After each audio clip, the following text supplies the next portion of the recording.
Hello and welcome back to Wyoming Watch, the Wyoming Tribune Eagle's weekly podcast. My name is Alyssa Tolman. I'm your local government and business reporter. Data center development has been entering Cheyenne for the past few years, with many locals noticing a recent boom over the past couple of years. So with more and more developers eyeing the capital city as a premier destination for data centers, residents are beginning to fight back, citing concerns with water usage, property values, electricity rates, and much more. But those in the community who advocate for data center development are pushing back on those opinions. This week, I spoke with Cheyenne Lead CEO Betsey Hale, as well as Cheyenne resident Exie Brown. As head of Cheyenne's leading economic development organization, Hale is one of many residents who says she thinks data centers have more of a positive impact on the community. I spoke with her about that opinion, so here's that interview now. So first, Betsey, I just wanted to ask you, how many data centers do we have in Cheyenne currently, and how many are proposed or under construction? So it's important to differentiate what a data center is versus a data hall versus a data center campus. So right now we have 12 operating data centers, and that's not just Microsoft. That's companies like EchoStar and Lunavi, which was formerly Greenhouse Data. That's a data center downtown at A&B Bank. It's one over at Lumen. So again, we have to be careful when we talk about how many data centers are operating, because a lot of people seem to think that they're all Microsoft or Meta. The Meta campus isn't actually operational yet, but it should be later this year. And we have 5 under construction. So also want to point out that a data hall, so let's say your listeners go over to Christensen Road and they go across the overpass over the railroad tracks, and off to the left they see, or off to the west they see 2 data center halls. So there's our data halls. And so those are the kind of things I think making sure we're understanding what we're defining is really important. So the 5 things that are under construction are data halls, or you could look at related data center as one data hall. So I know that's complicated. That's just the world of data centers. So I hope that answers the question for you. Yes, that answers it perfectly. I think that is one of the things that people get confused about a lot, especially I've seen people posting on Facebook recently about how many data centers we have, and some people say we have like over 30 because there's so many buildings. Some people say we have like 12 or whatever because of the companies. So I do think that gets confused a lot. And it confused me too, honestly, because I didn't realize, I guess before I started working here, I didn't realize that when data center developers come in, I've never seen a data center before. I didn't realize that they were often built in different buildings, like several buildings on a campus. So that does clear it up a lot.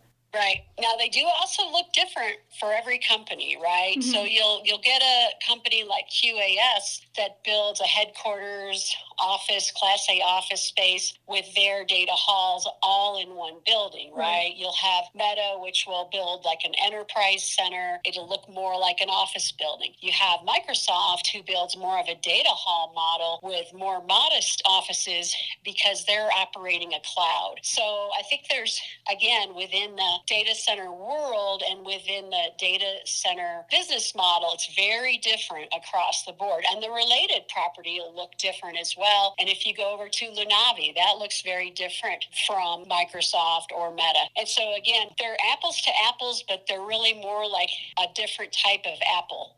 So right. If I could, not all apples are the same, but they're all apples, right? So, not all oranges look the same, but they're all oranges, right? And so within the data center world, there's a lot of different types of data centers. And that's why I always tell people a data center is not a data center is not a data center. So my next question for you is, I know Cheyenne Leads plays a big role in these data centers coming into the city with these developers, the companies that are looking for Cheyenne as their location. What's the process that Leads goes through in order to get these data centers into the city? Do they reach out to you, or do you seek them out? It's very extensive. It's very extensive. So it's not something that happens overnight.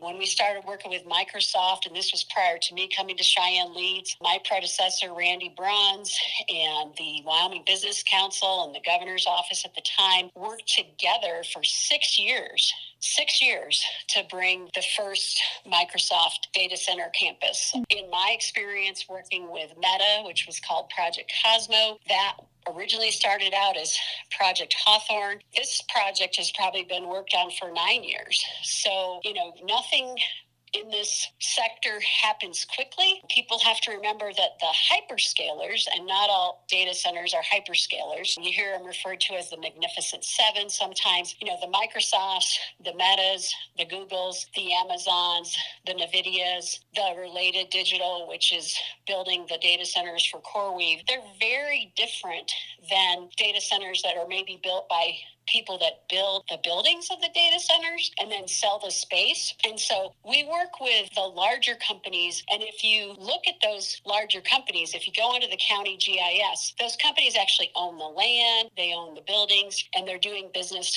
within the data center. And so that's why I say a data center is not a data center is not a data center. And so going back to LEED's role, sometimes when the companies come, they want to be on public utilities. So, for example, Microsoft, their philosophy as a data center company is to always be on public utilities. Prior to the annexation of the North Range Business Park into the city of Cheyenne in December of 2024, that North Range Business Park campus was in a county PUD, planned unit development. Mm-hmm.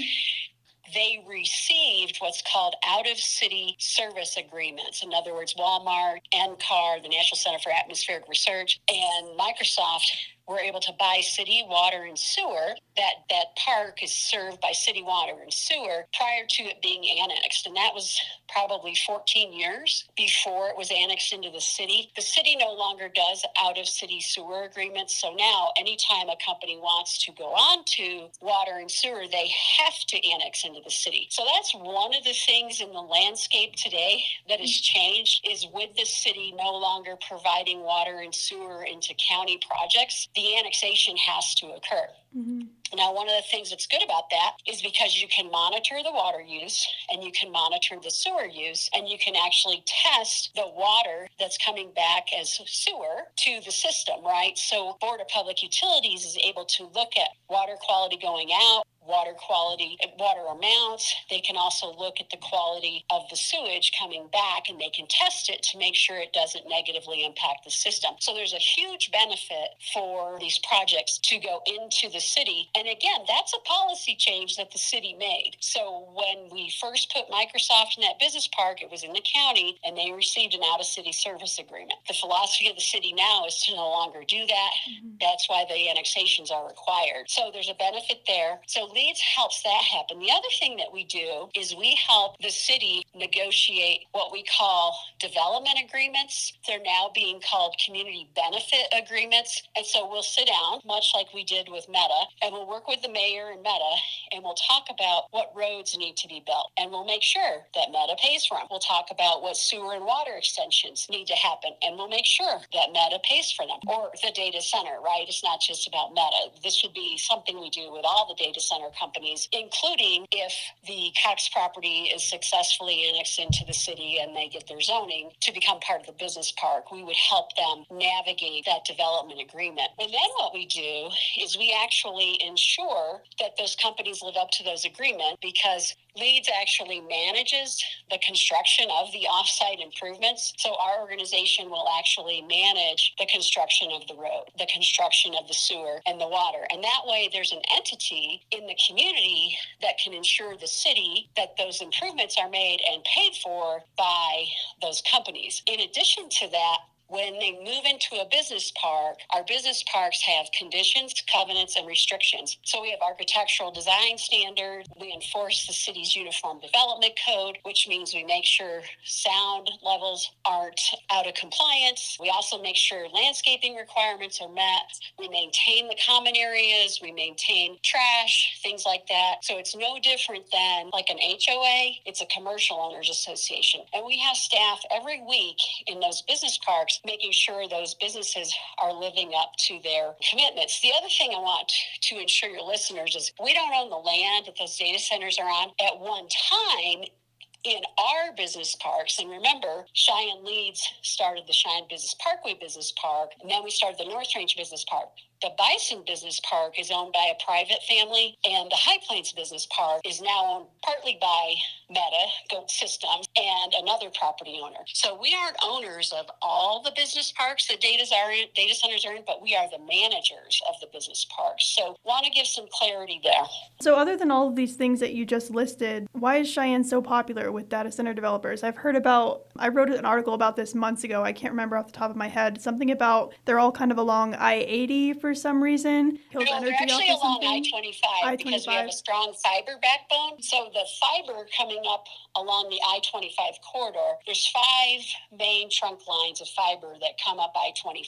And so that is probably one of the dark fiber is probably one of the most important reasons they're here. Mm-hmm. But it's also our climate. It's also our workforce. It's also our energy. You know, the governor has always said we have an all of the above energy strategy. So we have lots of coal energy. We have lots of natural gas generated energy. We have wind energy, solar energy, you name it, Wyoming has it. We're hoping to build nuclear again, hydrogen, hydro. Hopefully we can harness some water in Wyoming. So I do think there's opportunities in Wyoming that you don't see in other states. We have a much more, what I would say, predictable regulatory process. Mm-hmm. One of the things that's important for people to remember is that any business, whether it's manufacturing or data centers, and sometimes it is frustrating for me to hear that data centers get loopholes. Data centers do not get loopholes. They go through the same land use review that any business would go through of that scale. So large manufacturing would go through the same process that data centers go through. They would go through the same process that a gas plant or a refinery would go through. So I get nervous sometimes when I hear that there's being exceptions made because our land use codes are pretty clear. Mm-hmm. So anyway, the applicant makes an application to the city. It goes to Planning Commission. Planning Commission gets to ask questions. There's a public hearing. If there are no questions that can't be answered, Planning Commission can move it on to City Council, or they can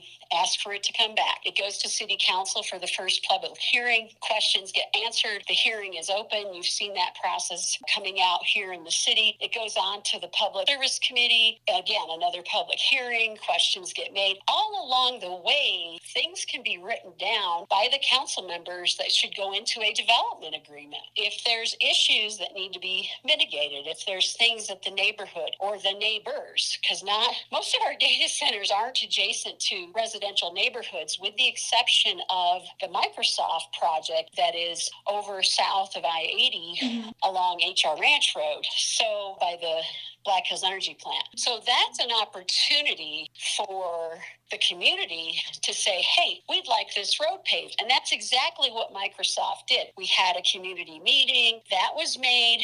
That Burlington Trail got paved and a trail was built because the company had a community meeting. The community showed up and they said, could we get this road paved? And they did it. They didn't have to do it. They did it willingly. And so I think there's 3 city council hearings, 2 public service committee meetings, and then 1 planning commission meeting unless the planning commission wants more. I'm not a part of the planning department at the city, but it takes a long time mm-hmm. to get through the public process. And all along the way, citizens can send emails, write letters, make phone calls to the elected officials to say, hey, could we get Chalk Bluffs Road updated? And so that's what Laramie County did. The county commissioners on a solar project, not a data center, required that Enbridge, who put in Cowboy Solar, pay for the improvements to Chalk Bluff roads. And they did. They wrote a check for, I believe it was $12 million. So part of this, I think, we're having in the community is there's been I wouldn't say a lack of communication, but maybe a lack of communication and also a lack of awareness on the part of our community to understand what our city council and our county commissioners do and how hard they do work to protect the community. And again, these infrastructure improvements are paid for by the companies, not by the taxpayers. But then they do become public property. So they go to the Board of Public Utilities and they go to the city or county. So that kind of leads me into my next question a little bit, and you already answered this with some things, but obviously there are a lot of what some might say misconceptions people tend to have about data centers. You just mentioned some of those. Some others that I've been hearing that I was wanting you to elaborate on were some people are saying it would decrease their property value or increase their electricity rates and things like that, water rates. What's your response to that? Well, so first off, let's talk about the water. The 12 data centers that we have operating in 2025 only used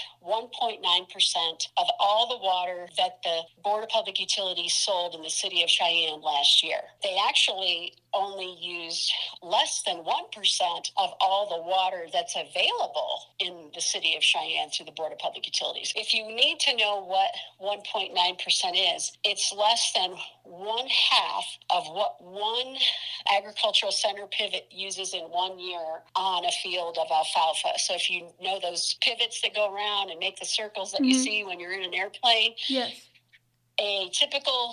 all of the data centers last year used less than 1/2 of what one center pivot used seasonally on a field of alfalfa. So I think, we've got to start to understand. I think some people say it's equal to all 12 of them used what was equal to an Olympic-sized pool. Some people say it's 6 backyard pools. Some people say it's 1 foot of water on top of 1 football field. But when you think about that, when people say there's a lot of water being used, it's actually less than all the golf courses in the city of Cheyenne. So I think we just need to understand data centers aren't hurting the water because they send water back to the sewer, and Board of Public Utilities monitors the quality of that sewage, that water that's sent back. We also need to understand they don't use a lot because they use a closed loop system. When it comes to property values, we actually haven't seen property values go down in Cheyenne. I hear a lot of complaints about how hard it is to buy homes and to buy, real estate in Cheyenne because of all of the people coming to work that are already buying homes and are already, living here. And so I would be very concerned about our existing data centers hurting our existing property values.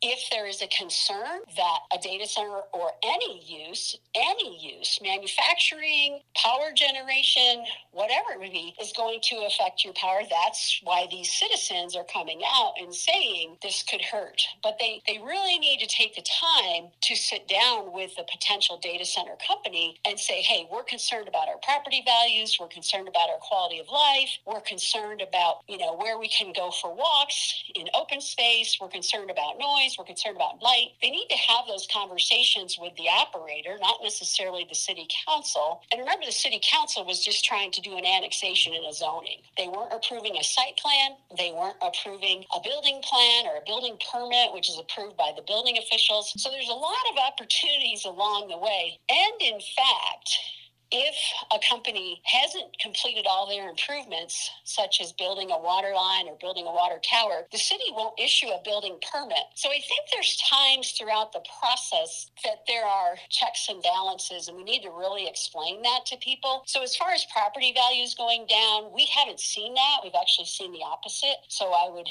be less concerned. Now, again, I'm also wondering if this isn't a question of we don't like data centers. It's more of a question of I don't like data centers next door. Right? So let's be sure we understand what the real concern is. Is this about data centers or is this about where they are, where they're located? That becomes a long-range planning issue for your city and county, right? Cities and counties, county commissioners and city councilors should be the ones laying out the long-range land use plan for the city and for the county. And so if that's a concern, that's different than saying we don't like data centers. So I think we need to get our concerns in the right place.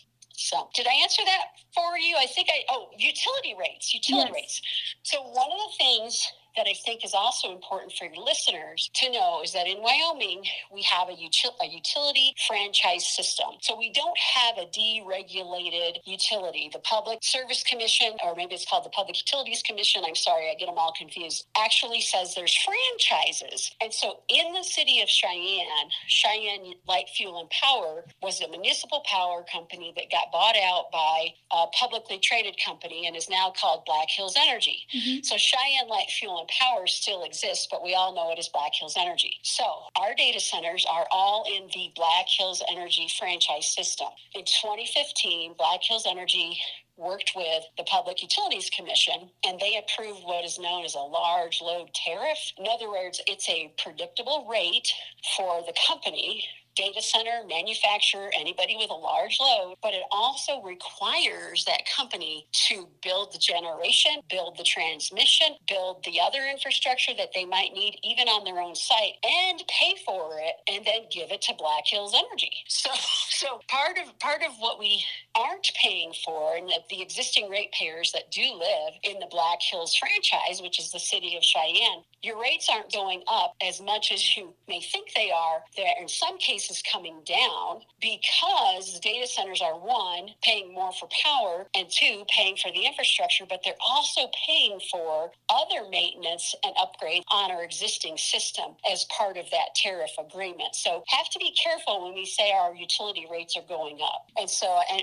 because of data centers especially, it's probably not correctly stated. So is that the three things you asked in that question? Yes, that covers it all. I think those are probably the three main things that I've always heard people bring up at city council meetings and posts on Facebook. So that's what I wanted to get answered. But then more recently, especially with this last city council annexation that we found out was going to be for a data center, the question I've been hearing people ask in the past week is, when does it end? Like, when will Leeds or Cheyenne stop allowing data center developers to come in and build? So I'm just wondering, is there a cap on that? Well, typically what you'll see is the market will dictate when there's a cap on something. And so I think we have to be careful allowing government to regulate a couple things. One is what a person can do with their property. So if I'm a ranch family and I've been in this state for 5 generations, 120 years, 125 years, 150 years, and I've been ranching, and now my children or my heirs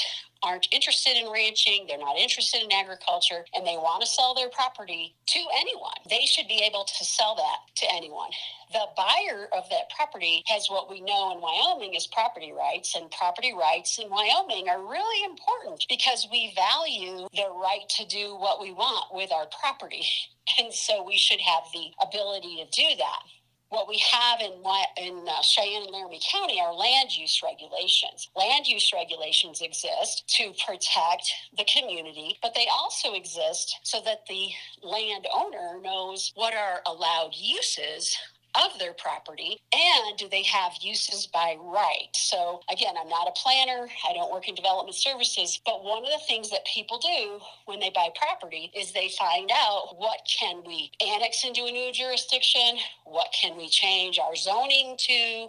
The critical thing is in Laramie County and in Cheyenne, we do have zoning, we do have land use regulations, we plan for the future. Now, if we haven't updated the Plan Cheyenne master plan for the long range planning of Cheyenne and Laramie County, it might be time to do that. But again, that's a different question, a different conversation than somebody wanting to annex their property and change their zoning. That's where I think in Wyoming, we value the ability of a owner of something to be able to sell it to another buyer who now has the right to do with their property what they want to within the land use regulations and uniform development code that currently exist. And so a use by right, etc., if it meets the state statute for annexation and it meets those 5 criteria, that's why those rules exist. If the rules need to change, that's a different conversation than what's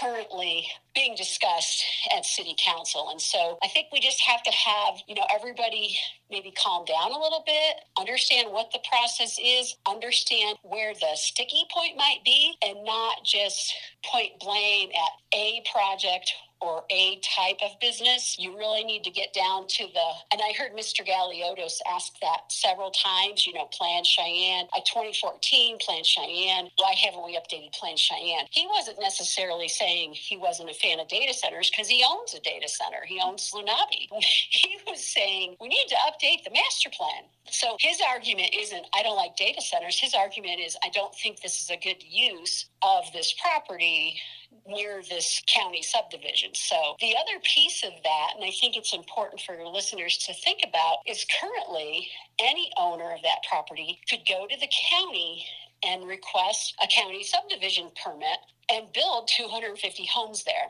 5-acre lots, right, on that 11 1,200 acres. If they were to annex into the city, and let's just say they decided they wanted to do residential, they could build anywhere from 600 to 800 houses there. So the 250 houses would be on wells and sewers that would definitely affect aquifers and water quality. The 600 to 800 would be on BOPU sewer and water, but that would bring 1,200 to 1,800, 1,600 cars out on that Happy Jack Road. So again, I think we need to be very careful in our land use planning of the future to help people understand, one, property rights, allowed uses, annexations, public process, land use regulations, zoning, master plans, etc. So there's just a whole lot going on, and it's really easy to get emotional about one thing, where what we really need to do is get more engaged in the bigger process. But I could tell you, putting a moratorium on one type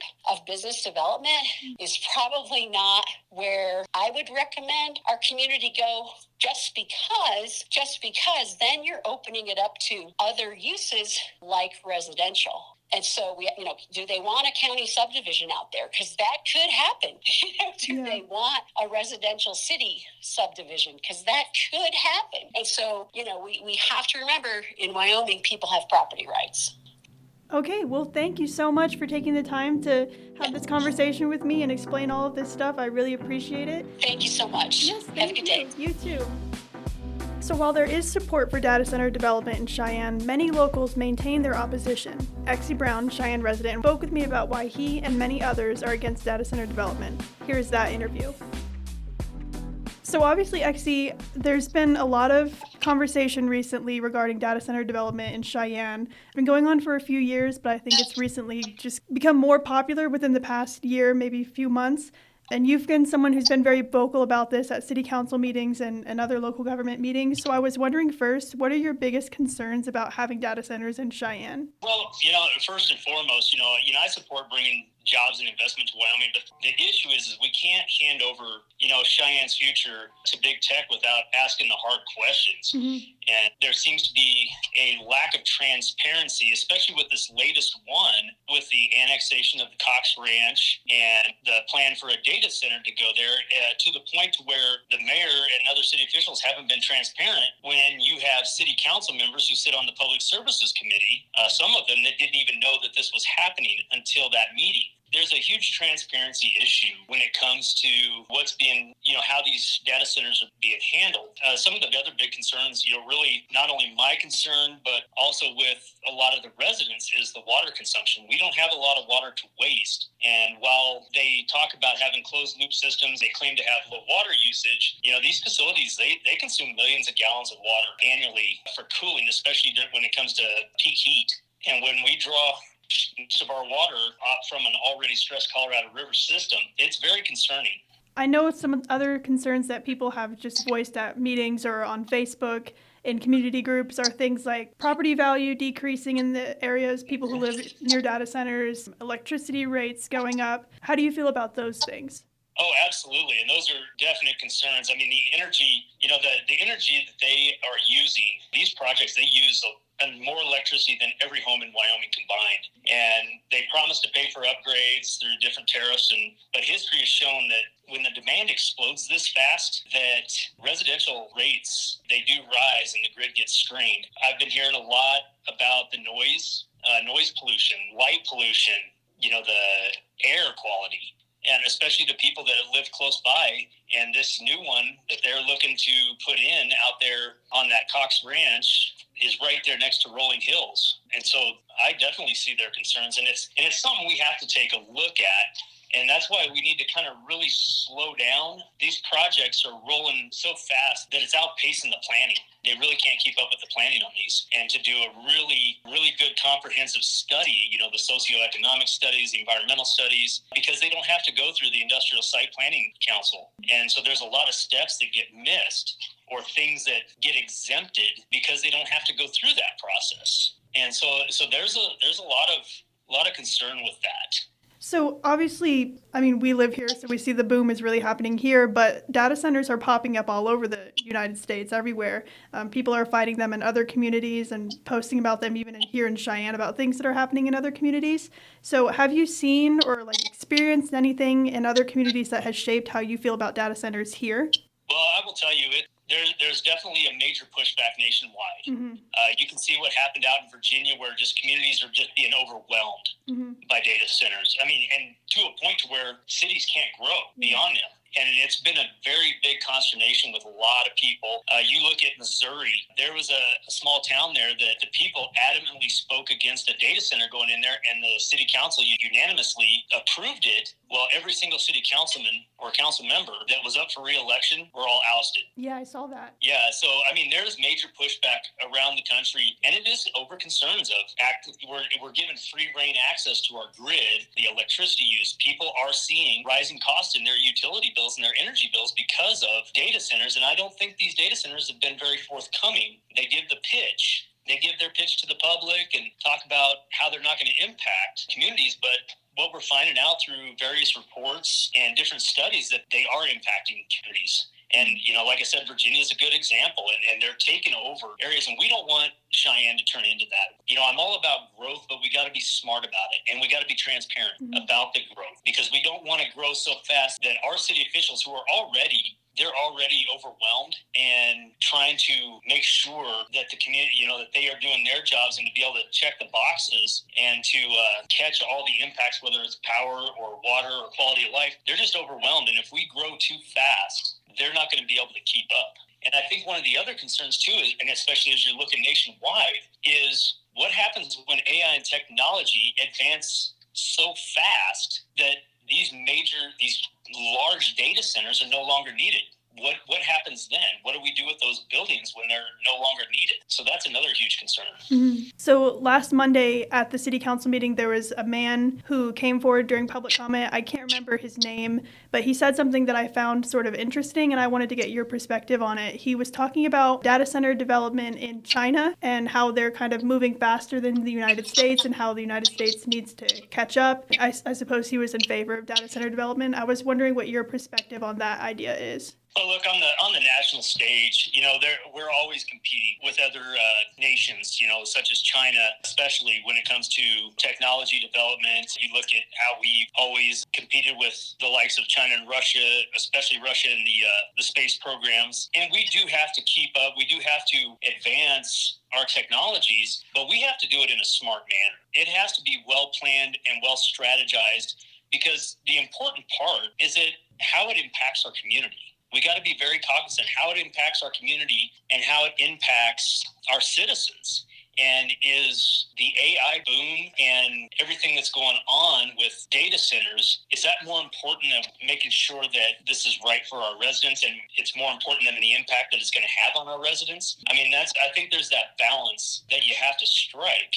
And we definitely have to keep up, and we have to, continue to advance our technologies and our economy. Is it worth really those profits, with these temporary boom and bust economics? Is it really worth it when it highly impacts our citizens in a negative manner? And that's where we have to strike that balance. Yeah. So I guess you would have that same opinion when I know people who are in support of data centers here, the things they always bring up are things like it creates jobs, tax revenue to the city. So you would say the same thing in response to those? Well, and here's the thing with that, data centers create construction jobs initially.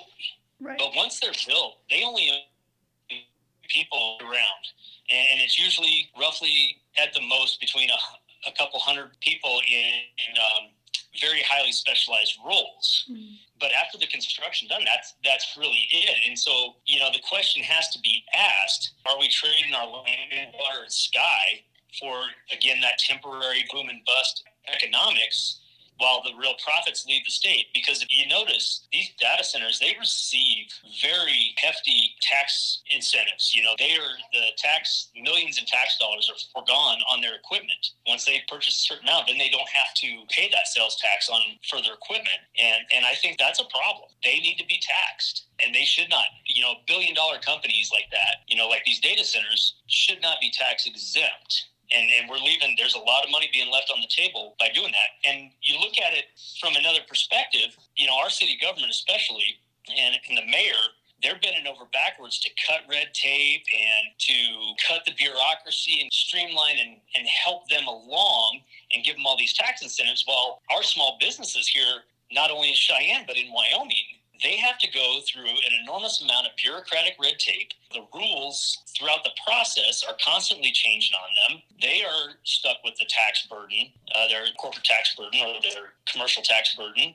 But yet they're making all these concessions for billion-dollar corporations like these data centers to come in here. But yet our small businesses are struggling. And the tax burden is falling to our small businesses and to the taxpayer instead of these companies.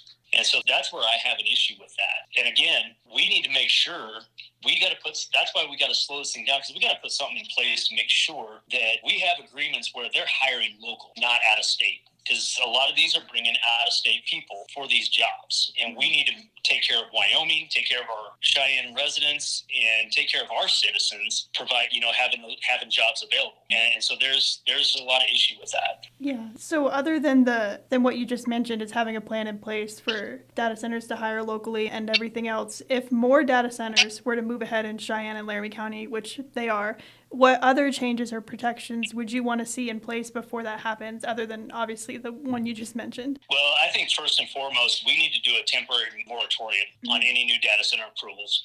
I think we have 12 right now, 9 in the works, and I think there's a plan for up to 40 to 43, which I believe is absolutely outrageous. There is no need for 43 of them here in Laramie County. I believe we need to do a temporary moratorium until an independent comprehensive study is done on water, cumulative energy loads, air quality, and the economic return. That is completed and publicly reviewed before we push forward with any more data centers. And I'm kind of curious again about how you feel. I actually spoke to Betsey Hale. She's the CEO of Cheyenne Leads earlier today. She's also going to be in this podcast. She actually mentioned the idea of a moratorium because I asked her about, when does it end? When do we stop allowing data centers to come in? And she said that that's not technically possible under Wyoming's property rights laws. Do you have any thoughts about that? Well, that's something that we would have to dig into. And, that I would definitely have to I want to dig into and work with the legislature on, because we need to see, when it comes to private property rights, I'm 100% in support of private property rights.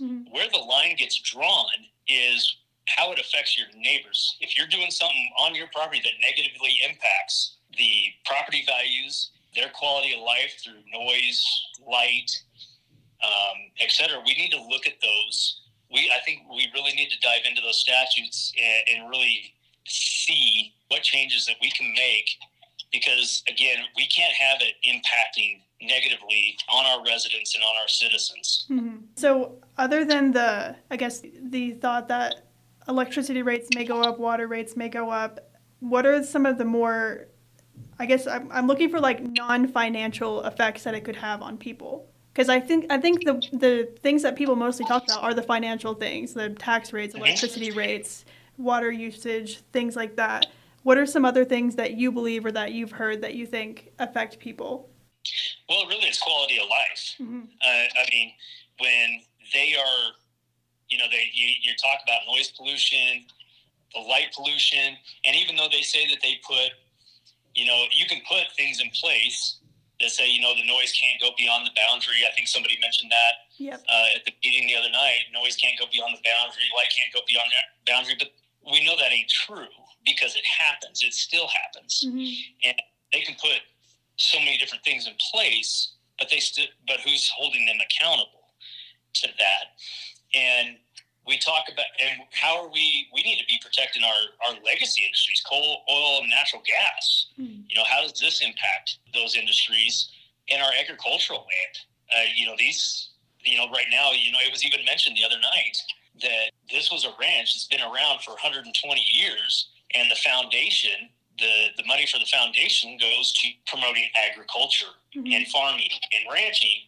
But now we're going to take up more good quality farm and ranch land to put a data center. I think that's another, huge issue, is that it's going to put unneeded pressure on the farming and ranching community and our agricultural industry. So obviously this, and among many other things you've already talked about, are things that, I would say people wished that local government officials or developers understood more before they came to the community. But other than these things, what do you wish that our local government and data center developers or anybody else about data centers better understood about this community, Cheyenne, before moving forward with development? Well, I think the biggest thing for them is they just need to be more transparent with with what they're doing, and the mayor has obviously proved time and time again he's not very transparent when it comes to these major projects. He has definitely had a very, I guess, motivated, or he's been highly motivated to get a lot of data centers in here, and the transparency needs to be big. Is a big thing. They really need to slow down and really study what impacts it's going to have, and it's definitely pulling away from our culture. You know, Wyoming is coal, oil, natural gas, industrial state. We are an ag state. It seems that the city of Cheyenne is trying to get further and further and further away from that, and trying to get away from our culture, our traditions, our history. That's what they need to start being more cognizant of instead of chasing a dollar. If we have some thoughtful pause and targeted reform, it would ensure that our Wyoming families aren't just left holding the bag with all the issues, the hidden costs, and all the other things that come with, what's going on with these data centers as well. Do you share the fear that some people have had that I've seen that this kind of development is going to push people out? I believe so. I kind of share that fear too. And it's going to push our wonderful Wyoming citizens. It could push them out because if they're not bringing in jobs and it's causing negative impacts to the community, there is that chance that it can do that. One of the reasons why after I got stationed here in Cheyenne 27 years ago that my wife and I decided to stay here and raise our kids here is because we had the Cheyenne is has that small town community feel to it. And I think with a lot of these data centers, it kind of takes that away. And that's what I hear from a lot of people is that they love this small town community feel that Cheyenne brings. I think that several members of our city council and the mayor are very short-sighted in that. I guess the bottom line is, we in Wyoming, we can grow. We can grow without, I believe, selling our soul.